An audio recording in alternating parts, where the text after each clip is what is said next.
Here's some of the comments from the players after the game.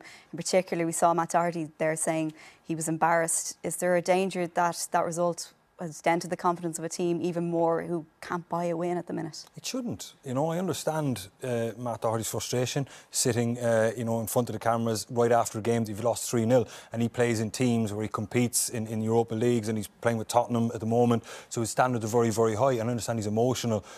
Embarrassing was, you know, pretty strong word, to be honest with you. In the reality, how far England were ahead of us and are ahead of us, and we knew how far ahead they were before the game. So, look, I'm sure he's calmed down a little bit and maybe not look at it as an embarrassment. I think players, Emery, are not always bang on after the match for saying the right things in defeat. I agree totally. I mean, Matt Doherty is the one player in the Irish team at the moment who plays regularly. You say Seamus Coleman, but he doesn't get picked by Stephen Kenny. Matt Doherty is the only player who plays in a team who are generally on the front foot in matches and trying to dominate games and win games. The majority of the rest of the players are playing on teams who are sitting in a bit and playing on the counter-attack and don't have so much possession. So the frustration for him, now that he's at Spurs, but even at Wolves, they would have sat in a fair bit and playing the counter, although he was playing an attacking way as a right wing back. What I would say, in fairness to the team the other night, they were missing some key players, but particularly the defensive one, that Enda Stevens wasn't available. Matt Doherty goes over and plays to the left.